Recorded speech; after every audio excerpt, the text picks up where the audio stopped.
President-elect Donald Trump meeting with Republican senators yesterday on Capitol Hill, discussing strategy for advancing his agenda, which should be their agenda. Despite saying he wanted to get everything done in one big, beautiful bill, the president-elect now saying he's open to separate bills. So what's the deal? Oklahoma Senator Markwayne Mullin joins us now. He's in that meeting, of course, and joins us. Senator, what brought the president more open to two bills, which the Senate in theory wants, as opposed to what the House wants? What was going on behind closed doors that might have put a light on for him?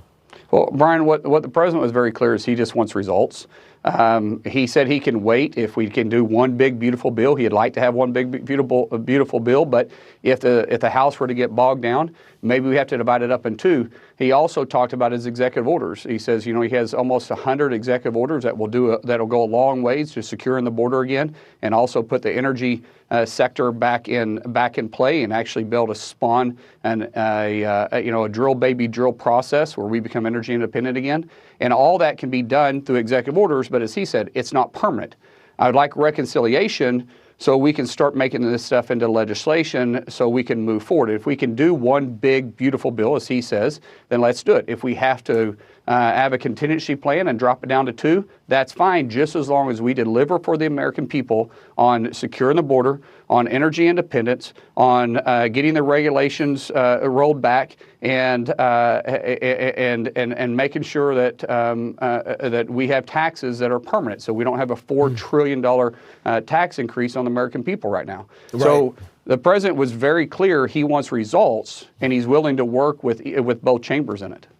Right. And the theory is that people say that the speaker is working with a caucus that has no margin for error. Some don't like some Republicans don't like the president's tax reform. Some really want the border. So if you give something that they want in the big bill, they're more apt to sign on to it, as opposed to a narrow bill where they just say, I'm not in. But we'll see how it goes. If there's a spirit of cooperation like that, the Democrats seem to display, we'll see if that happens. So the big story yesterday, and will be around the country and possibly around the world, is the burning down of Southern California. And it's just odd. President Biden was forced to put off his press conference where he's going to make other land, like Joshua Tree, into a land that you couldn't drill on. He decides to go and appear with Governor Newsom, at which time he says this about the fires. The good news is I'm a great-grandfather as of today. Oh, his granddaughter, 10-pound, 4-ounce baby girl, a baby boy.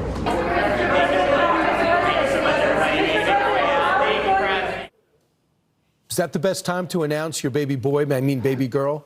No, he's been an absent leader for 4 years. The Democrats have been covering it up. Now the media is coming out and saying that's the worst cover-up they had, and they regret covering for him.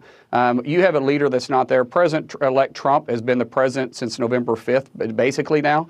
And obviously he's leading from the front. He's also calling out Governor Newsom and Mayor Bass on their inadequate leadership. You know, I get what people are saying, that the tankers were full and they ran out within hours. Hydrants are out. No one could predict this. That's not true. You can predict this, because that's why you put in hydrants. That's why you predict for the worst case possible. You know, my wife and I, we live on a ranch, and we've lived there for years. That's where we raise our kids. You know, we do control burns on our place every year because we're doing forest maintenance.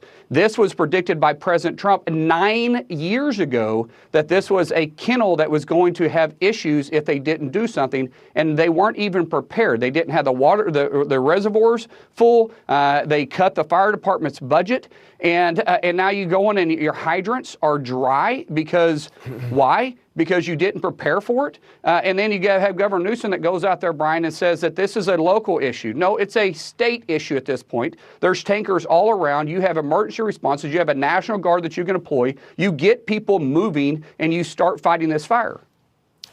Senator, if you're a leader and you're asked in the middle of a catastrophe, what happened here, and you blame somebody else, you should turn in your leadership card. And that's 100%. Hand over your captain's band.